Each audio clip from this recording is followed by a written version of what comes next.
জয় রাধে। আজ ভাদ্র মাসের অষ্টমী তিথি,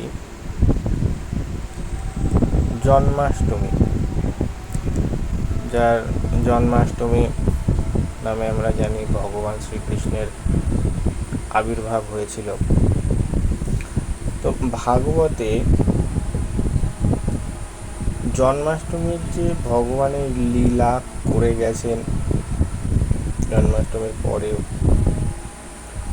সেখানে কিছু সংক্ষিপ্ত বিবরণ আমরা পাই।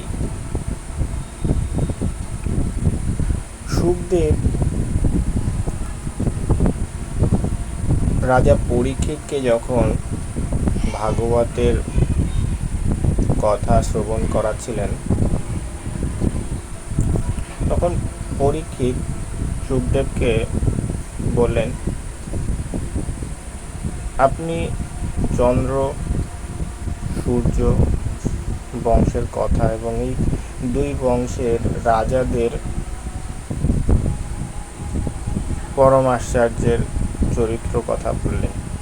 তারপর আপনি মহাত্মা যদুর বংশাবলীও বর্ণনা করলেন এবং যদু বংশের অংশ যে বলরাম সহ অবতীর্ণ ভগবান বিষ্ণুর লীলা সমূহ কথা বললেন। যদিও আপনি নবম স্কন্ধের শেষে সংক্ষেপে ভগবানের নানা কাজের বর্ণনা করেছেন, তবুও বিশ্বাত্মা বিষ্ণু, যিনি সর্বভূতের পালক, যদু বংশের জন্ম নিয়ে যা যা করেছেন তা বিস্তারিতভাবে বলুন। পৃথিবীতে 3 রকমের মানুষ আছে: মুক্ত, মুমুক্ষু, বিষয়ী। এদের মধ্যে কারো হরিচরিত্র শুনে আশ মেটে না।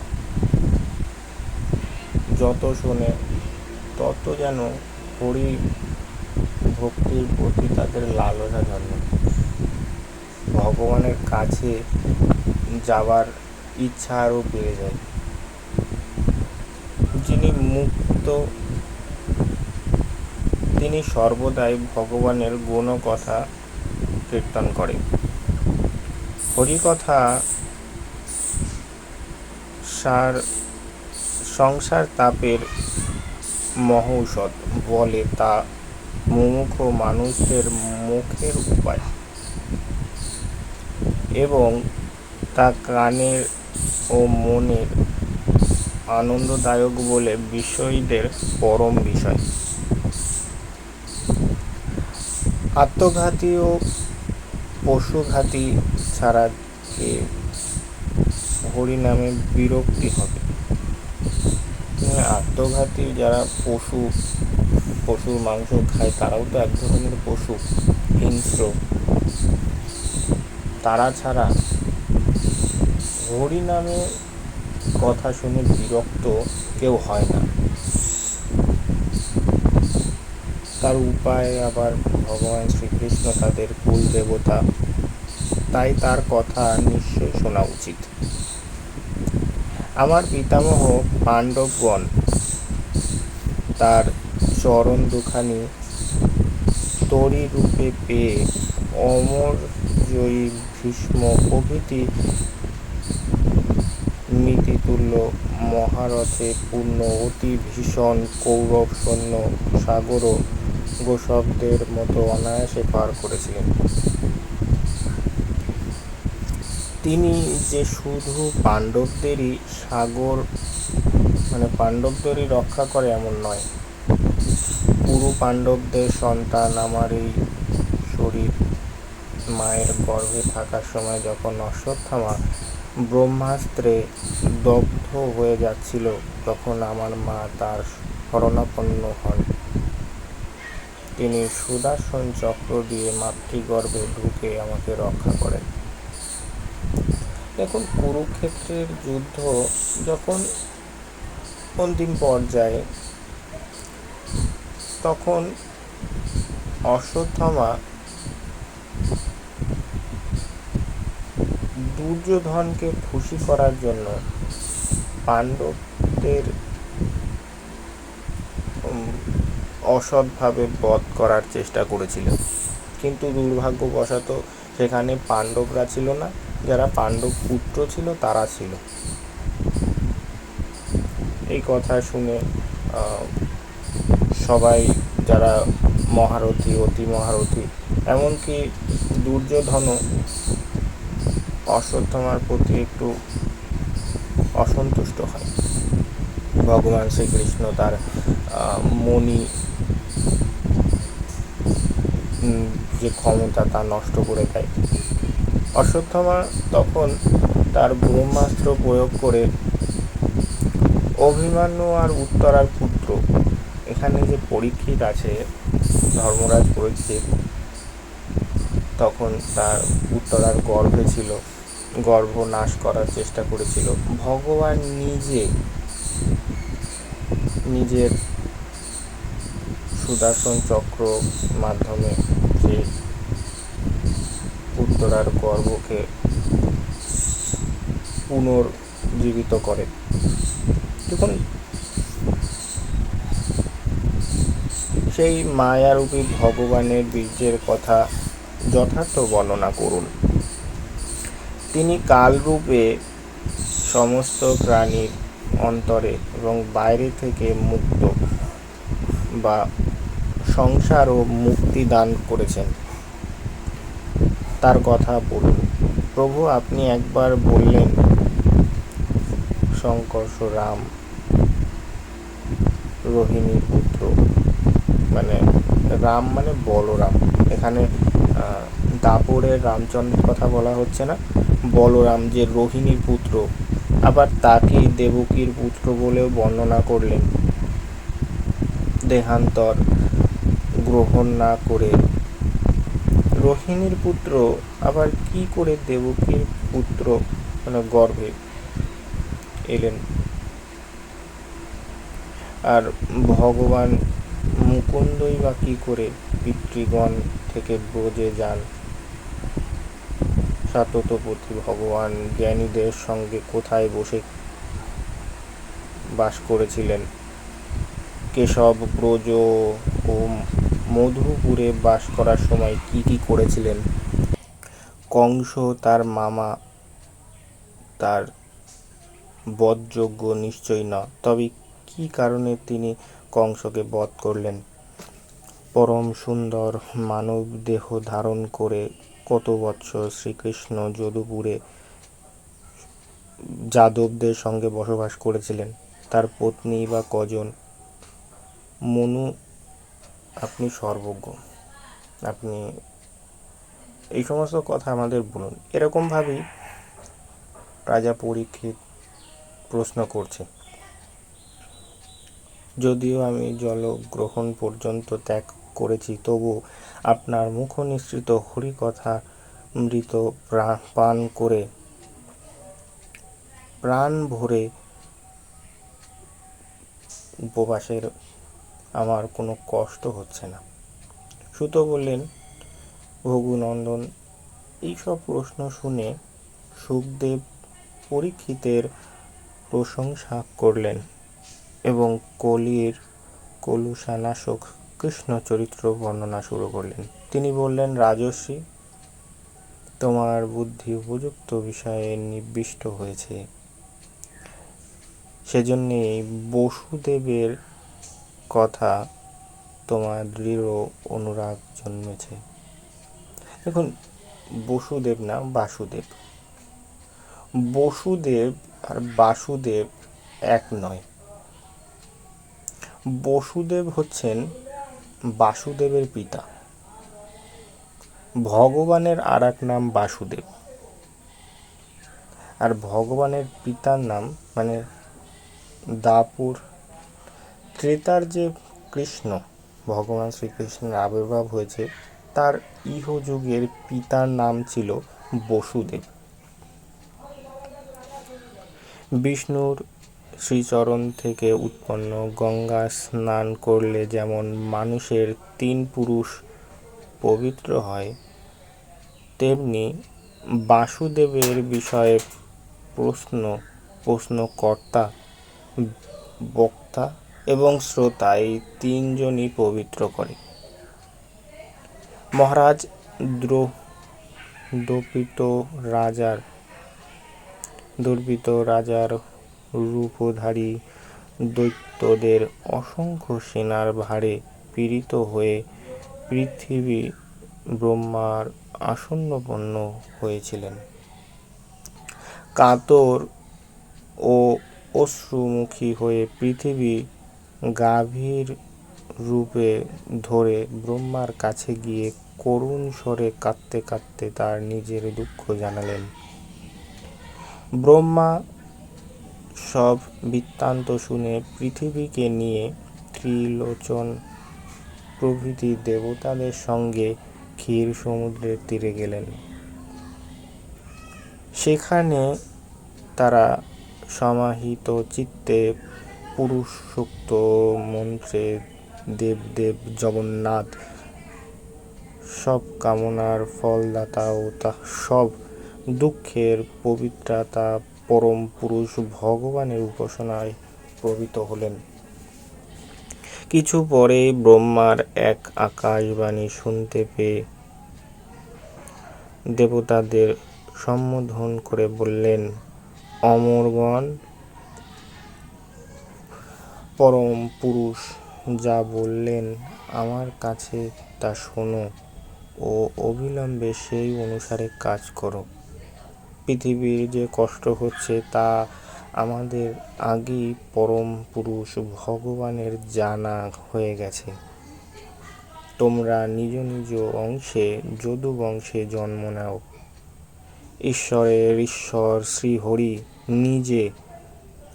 নিজের কাল শক্তি দিয়ে পৃথিবীর ভার হরণ করার জন্য পৃথিবীতে অবতীর্ণ হচ্ছেন। পরম পুরুষের সাক্ষাৎ ভগবান বসুদেবের ঘরে শীঘ্রই জন্মগ্রহণ করবেন। তার প্রিয় কাজ করবার জন্য দেবাঙ্গনারাও গিয়ে পৃথিবীতে জন্ম নিন। দেবগণ, বাসুদেবের অংশ সহস্রমুখ অনন্তদেব ভগবানের প্রিয় কাজ করার জন্য আগেই আবির্ভূত হলেন। যে ভাগবতী বিষ্ণু মায়ার জগৎ সম্মোহিত হয় তিনিও প্রভুর আদেশে যশোদার গর্ভে আপন অংশে অবতীর্ণ হলেন। শুকদেব বললেন, প্রজাপতিদের প্রতি ব্রহ্মা দেবতাদের এরকম আদেশ করে এবং সান্ত্বনা বাক্যে পৃথিবীকে আশ্বস্ত করে নিজ ধামে ফিরে গেলেন। মহারাজ, আগে যদুপতি শূরসেন মথুরা নগরে বাস করে মথুরা মণ্ডলের মধ্যে শূরসেনের নামে রাজ্য পালন করতেন।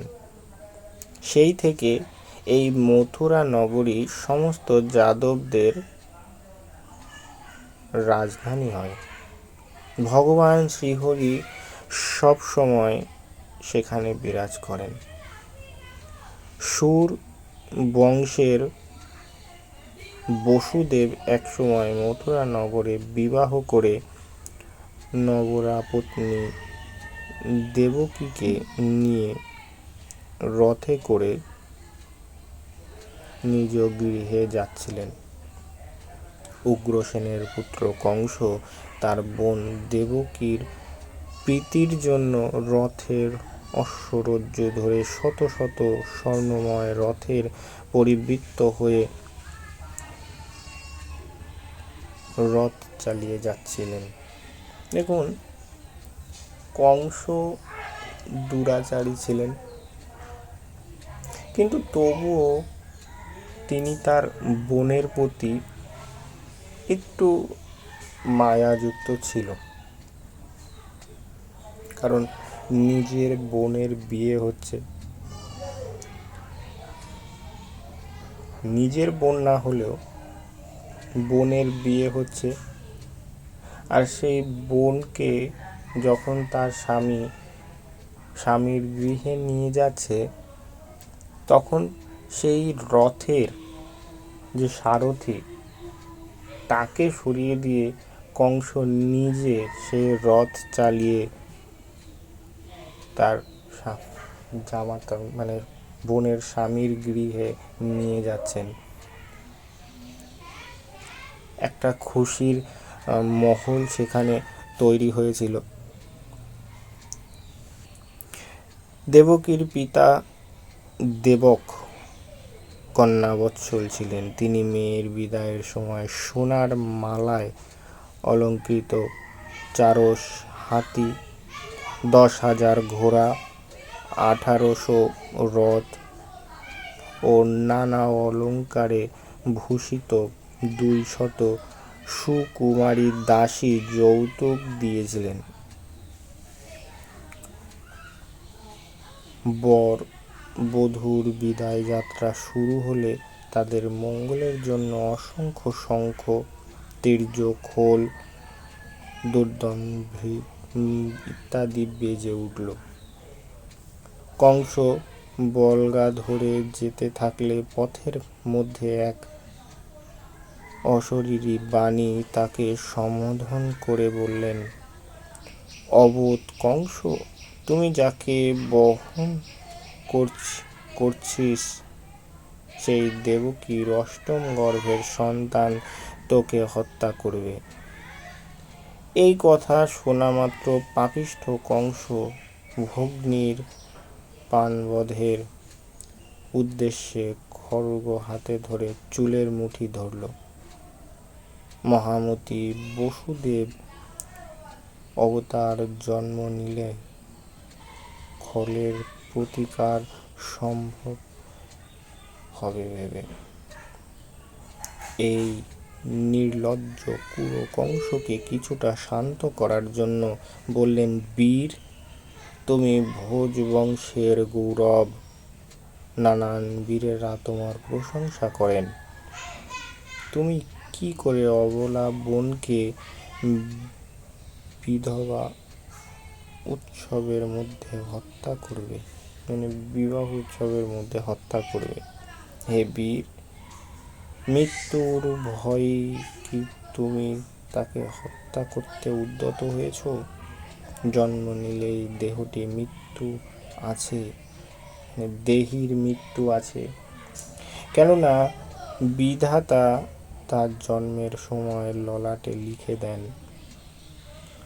আজ হোক বা 100 বছর পরই হোক, প্রাণীদের মৃত্যু নিশ্চিত হবে। তাই মৃত্যু ভয়ে পাপ করা যুক্তিযুক্ত নয়। অনিবার্য মৃত্যুকে বিলম্বিত করার জন্যই পাপ করা অযৌক্তিক। পঞ্চতপ পাওয়ার পর যদি আবার দেহান্তর না হয়, তাহলেও হয়তো পাপ করেই দুর্লভ দেহের পালন করা উচিত হতে পারে, কিন্তু তা তো নয়। যেমন পথ চলবে সময় লোকে আগে পা মাটিতে রাখবে, তবেই পেছনের পা তুলে যেমন যোগ একটি ঘাস ধরে তবেই আগের ঘাসটি ত্যাগ করে, দেহীও সেরকম নিজ কর্ম অনুষ্ঠান অনুসারে অন্য দেহ অবলম্বন করে পূর্ব দেহ ত্যাগ করে। জাগ্রত অবস্থায় কোনো কিছু দেখা বা শোনার ছাপ মনের মধ্যে গভীরভাবে অঙ্কিত হয়ে গেলে এ মনে সেই কথা চিন্তা করতে করতে লোক স্বপ্নে সে সবই দেখে বা শুনে তন্ময় হয়ে যায়। এমনকি নিজের প্রকৃত অবস্থা ও দেহ পর্যন্ত বিস্মৃত হয়ে আসক্তির অনুরূপ দেহ ধারণ করে স্বপ্নে দেখা বিষয় ভোগ করে। সেই রকম জীবও কামনা অনুসারে আগের দেহ বিসর্জন দিয়ে অন্য দেহ ধারণ করে। মানুষের কামনায় মন নানা সংস্কারে পূর্ণ থাকে, তবুও মৃত্যুর সময় সে কর্মপ্রবল হয়ে ফলদানে উন্মুক্ত হয়। জীব তার অনুরূপ দেহ এবং ভোগ পেয়ে থাকে। গুণের তারতম্য অনুসারে পঞ্চভূতে গঠিত অনন্ত দেহের মধ্যে কর্মফল অনুসারে যেটিতে মন আসক্ত হয়, সেই দেহ নিয়েই জীব জন্মায়। চন্দ্র প্রভৃতি জ্যোতি যেরকম তেল, ঘি ইত্যাদি বস্তুতে বা জলপূর্ণ ঘটে প্রতিবিষ্ঠিত হলে বাতাসে স্পর্শে কাঁপে বলে মনে হয়, সেরকম জীব অবিদ্যার রচিত সেই দেহ মনকে আত্মা মনে করে মুগ্ধ হয়। অতএব যে পুরুষ নিজের মঙ্গল কামনা করেন, তিনি কখনো কাউকে হিংসা করবেন না। কারণ যিনি অন্যকে হিংসা করেন, অন্যরাও তাকে হিংসা করবার সম্ভাবনা থাকে এবং পরকালেও তার যম যন্ত্রণা ভোগ করতে হতে পারে। তোমার এই কনিষ্ঠ বোন বালিকা মাত্র, সে অসহায় এবং কাতর। দেখো, সে ভয়ে প্রায় কাঠের পুতুলের মতন অচেতন হয়ে গেছে। বীর, তুমি দীনকে দয়া করে থাকো। এই স্নেহের পাত্রীকে হত্যা করা তোমার পক্ষে উচিত কাজ হবে না। শুকদেব বললেন, হে কৌরব, কংস একে অতি নির্দয়, তার উপর আবার সে দৈত্যদের অনুরাগী হয়েছিল। তাই বসুদেব যদিও তাকে এরকম তোষণ করে ও ভয় দেখিয়ে উপদেশ দিলে, তবুও সে ভগ্নীর হত্যার চেষ্টা করতে নিবৃত্ত হল না। তার মনের দৃঢ় সংকল্পের কথা বুঝতে পেরে বসুদেব কর্তব্য চিন্তা করতে লাগলেন। শেষে ভেবে তিনি উপায় দেখতে পেলেন। প্রথমে তার মনের হলো, এক ব্যক্তি খল ও আমার কথা মানবে না। পরে নিজে বিবেচনা করল যে বুদ্ধি ও বল দিয়ে যতদূর সম্ভব মৃত্যুকে নিবারণ করাই বুদ্ধিমানের কর্তব্য। তাতেও যদি নিবারণ না হয়, তাহলে তার অপরাধ নেই। তাই মৃত্যুরূপী কংসের হাতে আমার পুত্রকে সমর্পণ করার অঙ্গীকার করে এখনকার মতন তো এই দিন বালিকাকে রক্ষা করি। পরে যখন পুত্র জন্মাবে, তখন যা হবার তা হবে। আমার পুত্র জন্মাবার আগেই যদি এই দুরাত্মা মরে যায়, তাহলে আমার এ কাজ অন্যায় হবে না। আর যদি ইতিমধ্যে না মরে, তবে আমার পুত্রের দ্বারাই যে এর মৃত্যু না, তাই বা কে বলতে পারে। দেবকীর অষ্টম গর্ভের সন্তান তোমার হত্যা করবে, এই আকাশবাণী যখন শোনা গেল, তখন সন্তান অপূর্ণ করতে অঙ্গীকার করাই সৎ পরামর্শ। বিধাতার বিধানে তো অনর্থ হয় না। অঙ্গীকার করলে আপাতত মৃত্যুর নিবারিত হবে, পরে কিছু ঘটলে আমার অপরাধ হবে না। বনে বা গ্রামে আগুন লাগলে কখনো দেখা যায় যে কাছাকাছি কোনো গাছ বা ঘর তো রক্ষা পেল, অথচ দূরের গাছপালা ঘরবাড়ি দগ্ধ হলো। একে যেমন অদৃষ্ট ছাড়া আর কিছুই বলা যায় না, তেমনি প্রাণীদের জন্ম মৃত্যুর কারণও অদৃষ্ট মাত্র, আর কিছুই নয়। নিজের জ্ঞান অনুসারে এরকম নানা বিবেচনার পর বসুদেব গোকে সম্মান করে সেই পাপাত্মা কংসকে পূজা করলেন। তারপর মনে মনে ক্ষুব্ধ হলেও কংসের বিশ্বাস উৎপাদনের জন্য মুখমণ্ডলে হাসিয়ে ভরিয়ে সেই নির্লজ্জ ক্রূরকে সম্বোধন করলেন, সৌম, অশরীরীর বাণী যে বলল, তুমি নিশ্চয়ই বলেছি, তা থেকে তোমার কোনো রকম ভয়ের সম্ভাবনা নেই। আকাশবাণী বলল, দেবকীর অষ্টম গর্ভে জাত সম্মান তোমার হত্যা কারণ হবে। জন্মের পর দেবকীর সব পুত্ররা, সব সন্তানই আমি তোমার হাতে অর্পণ করব, তুমি তাকে নিয়ে যা ইচ্ছা করো। শুকদেব বললেন, মহারাজ, কংস বসুদেবের কথায় যুক্তিযুক্ত মনে করে ভগ্নী বধ থেকে নিবৃত্ত হল। বসুদেবও প্রীতি হয়ে তার প্রশংসা করতে করতে নিজের গৃহে গেলেন। তারপর সুশীতির কাল উপস্থিত হলে সর্বদেবময়ী দেবকী বৎসরে একটি করে ক্রমে 8টি পুত্র একটি কন্যা প্রসব করলেন। দেখুন, এর মধ্যে যে কংস মনে করলো যে সে কারাগারে থাকলেই সবার নজর তার উপর থাকবে এবং যে পুত্রই হোক তাকে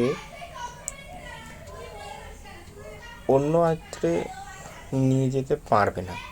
সেই চিন্তা ভাবনা করে কংস তার কারাগারে রেখে দিয়েছিলেন। বসুদেব পিতা হয়ে কিভাবে ছেলেকে নিজের মৃত্যুর হাতে তুলে দিলেন, এবার এই বিচার করা ঠিক হবে না। কারণ সত্য প্রতিজ্ঞ সাধুদের কাছে দুঃখ সহ কিছুই নেই।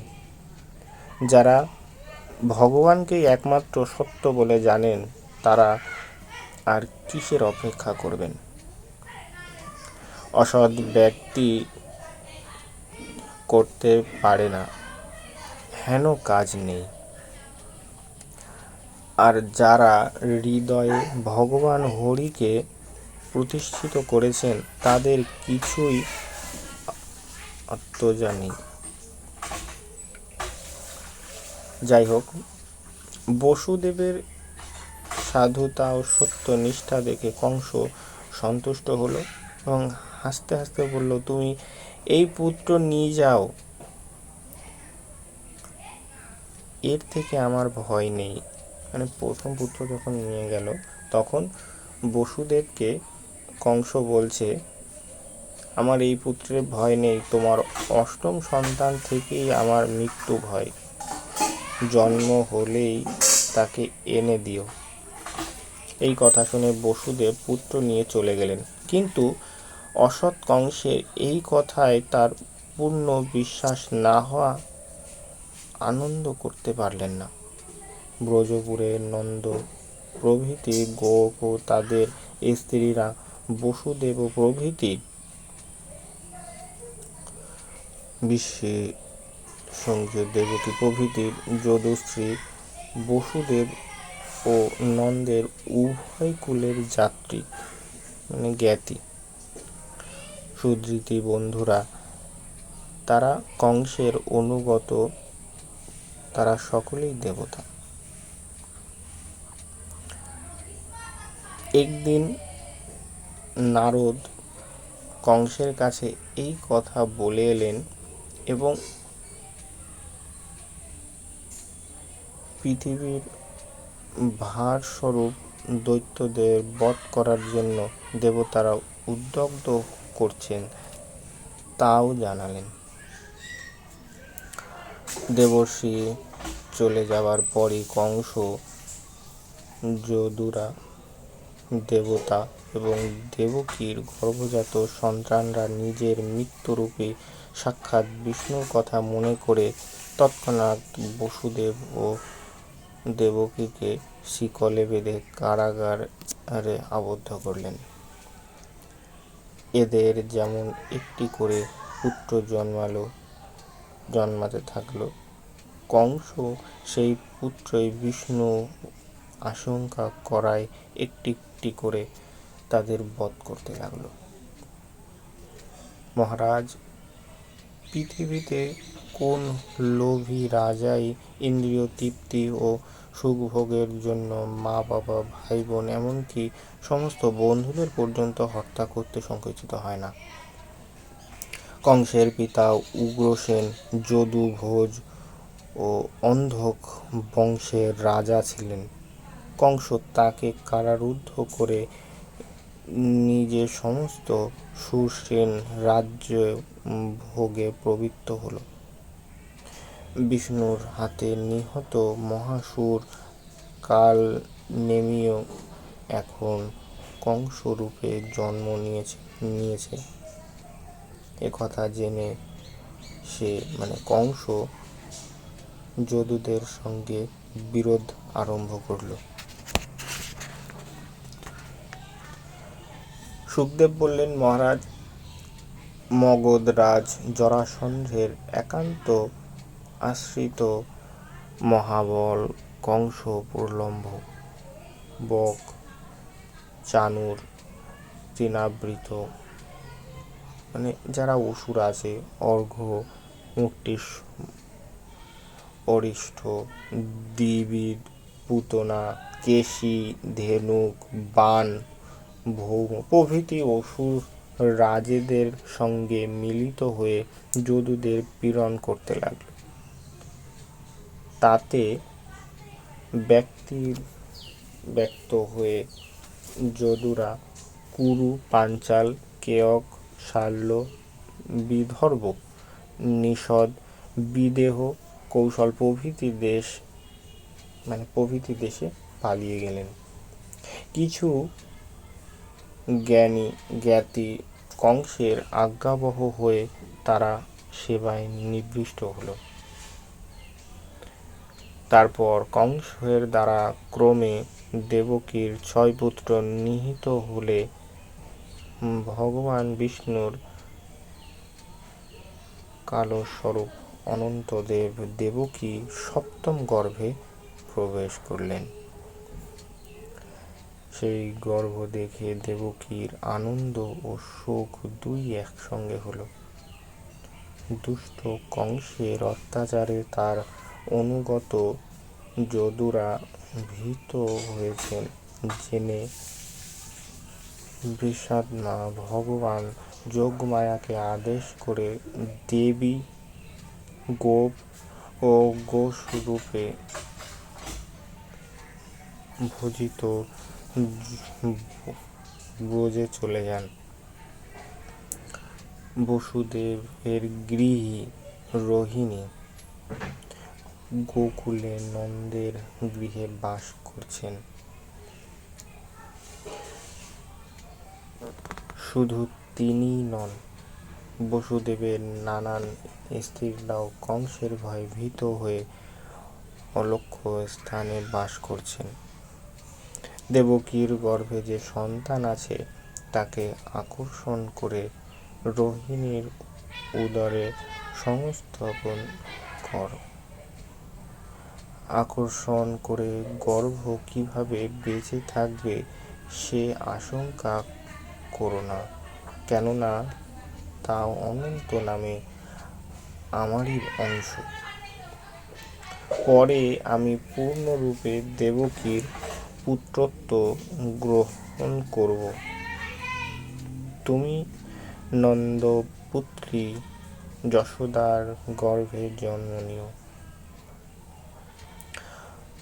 ভদ্রে যারা পুত্র প্রভৃতি কামনা করে যজ্ঞ ইত্যাদি অনুষ্ঠান করে, সেই মানুষেরা তাদের সমস্ত কাম্যবোধের দাত্রীরূপে নানা উপহার ও বলি দিয়ে ঈশ্বরী রূপে তোমার পুজো করবে।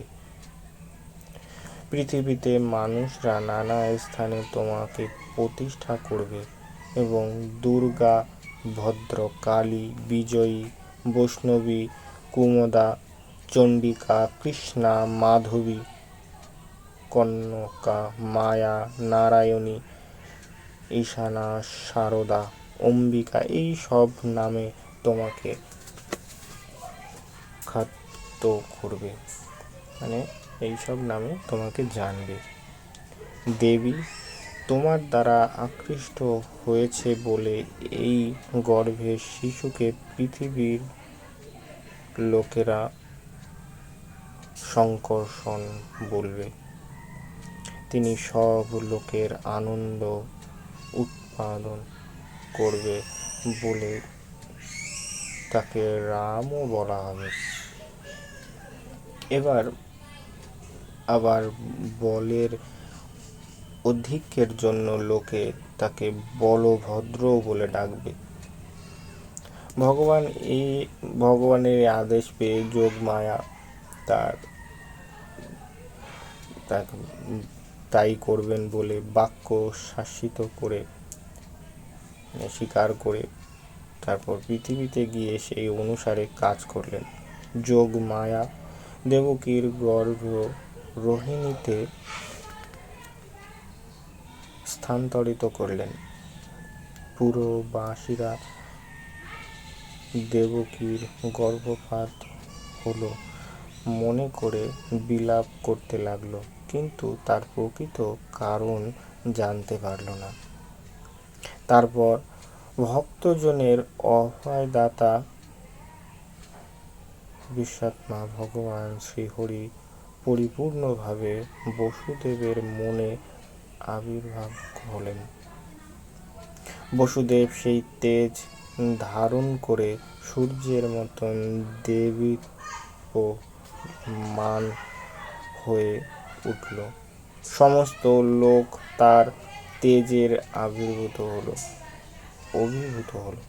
তারপর পূর্বাকাশে যেরকম আনন্দকর চন্দ্র ধারণ করে, সেরকম দীপ্তিশালিনী শুদ্ধ সত্তা দেবকী বসুদেবের কর্তৃক বেদ সাক্ষী বলে অর্পিত অচ্যুত অংশকে মনোমধ্যে ধারণ করে সেরকম শোভা পেতে লাগলেন। ভগবানের এই অংশ সর্বাত্মা, অতএব তার আগেও দেবকীর আত্মাকে বর্তমান করেছিলেন। দেবকী যদিও এরকম সর্বদা ভগবানের আশ্রয়া রূপিণী হলেন, তবু তার শোভা সকলের কাছে প্রকাশ না পাওয়াতে তার আনন্দে সকলকে আনন্দিত করতে পারলেন না। ঘটে আবদ্ধ প্রদীপ শিখার মতন জ্ঞান দ্বারা কর্তৃত ব্যক্তির বিদ্যার মতন তিনি কংসের কারাগারে অবরুদ্ধ রইলেন। একসময় কংস সুচিন্তাত্ম দেবকীকে অঙ্গের প্রভার চারিদিকে আলোকিত করতে দেখে মনে মনে বলল, নিশ্চয়ই তোমার প্রাণ হরণকারী হরি দেবকীর গর্ভে প্রবেশ করলেন। কেননা দেবকীকে তা আগেও দেখেছি, এরম উজ্জ্বল তো সে ছিল না। এখন আমি কি করি?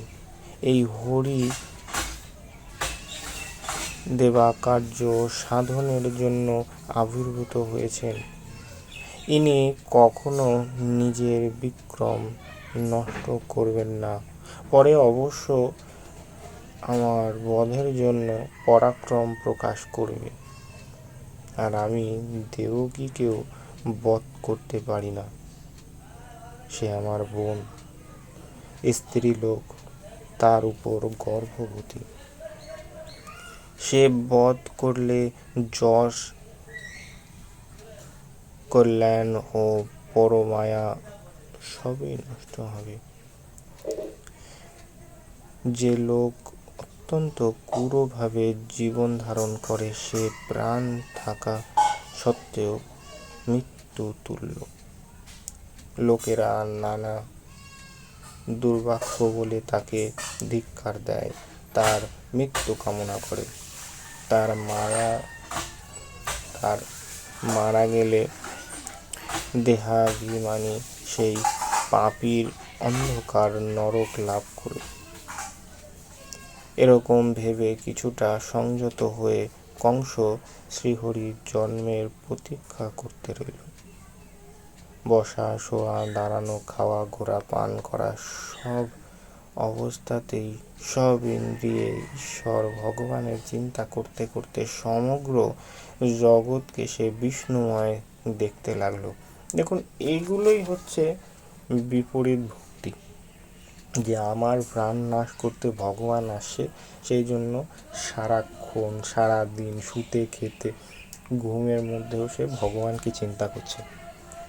এই সময় নারদ প্রভৃতি মুনি ও সানুচর দেবতাদের সঙ্গে ভগবান ব্রহ্মা ও মহেশ্বর দেবকীর গৃহে এসে সর্বকাম প্রদ ভগবান হরির স্তব করতে লাগল। ভগবান তার পরিশ্রুত সত্য করলেন। তাই আনন্দিত মনে দেবতারা প্রথমে সত্যরূপে তার স্তব করতে লাগলেন। হে ভগবান, আপনি সত্যব্রত,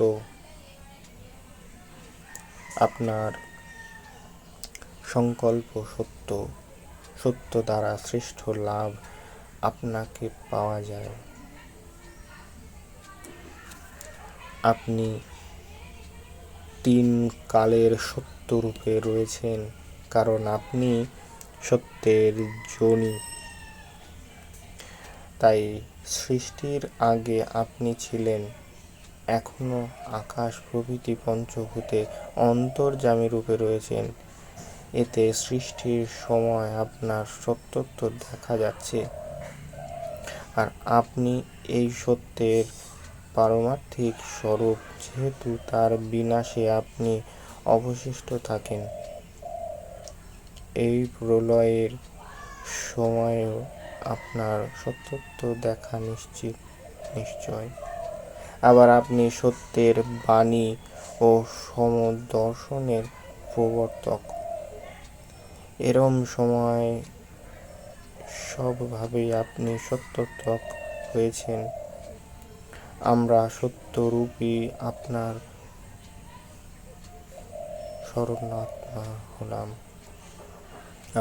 শরণাপন্ন হলাম।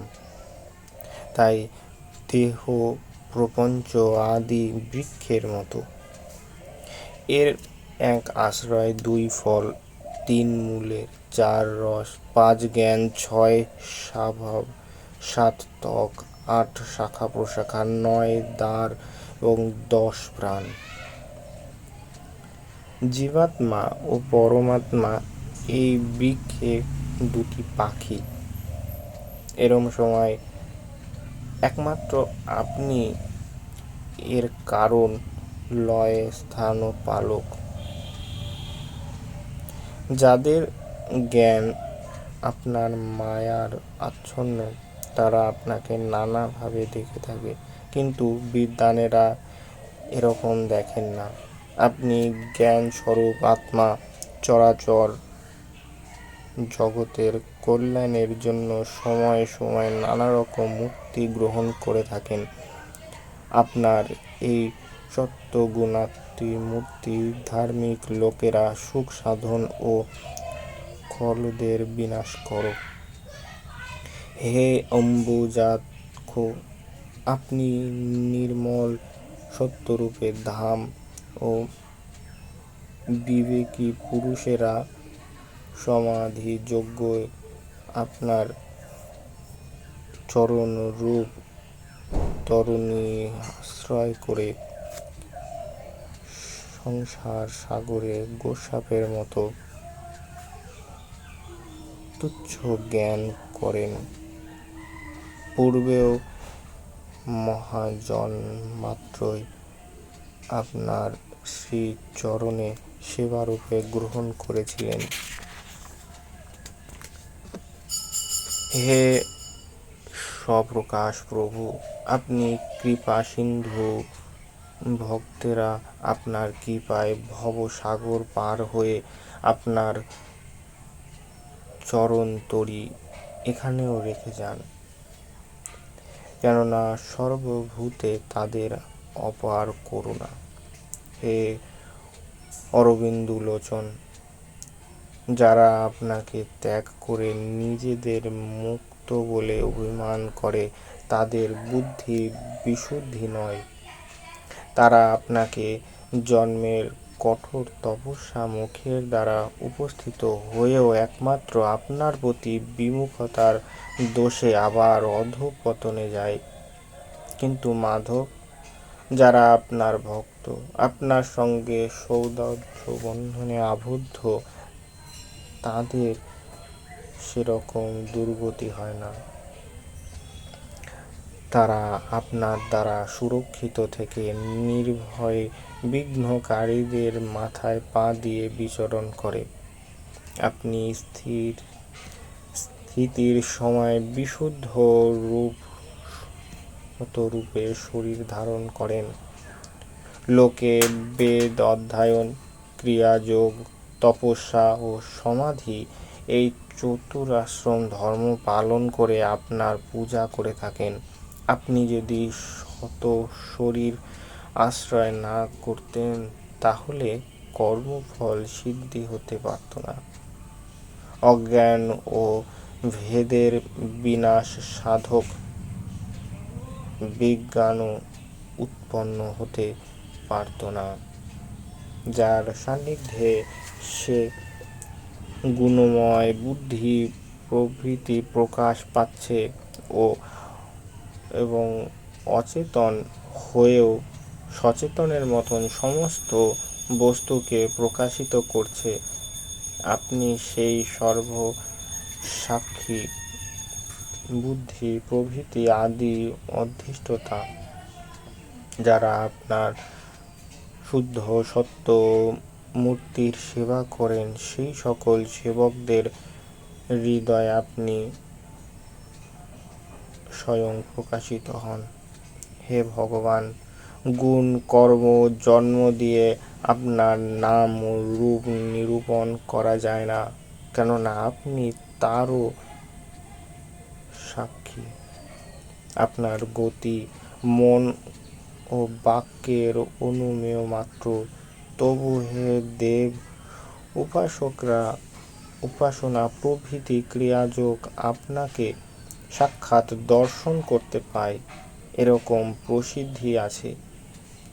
যে ব্যক্তি আপনার মঙ্গলময় নাম ও রূপ শ্রবণ কীর্তন ও চিন্তা করতে করতে অথবা অন্যদের স্মরণ বা শ্রবণ করতে করতে আপনার চরণ কমলে মন নিবিষ্ট করেন, তাদের আর সংসারে ফিরে আসতে হয় না।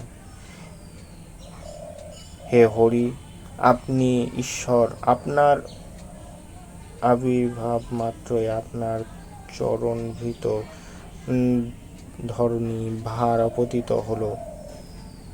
এ মস্ত ভর বড় ভাগ্য, সত্যি মঙ্গলের বিষয়।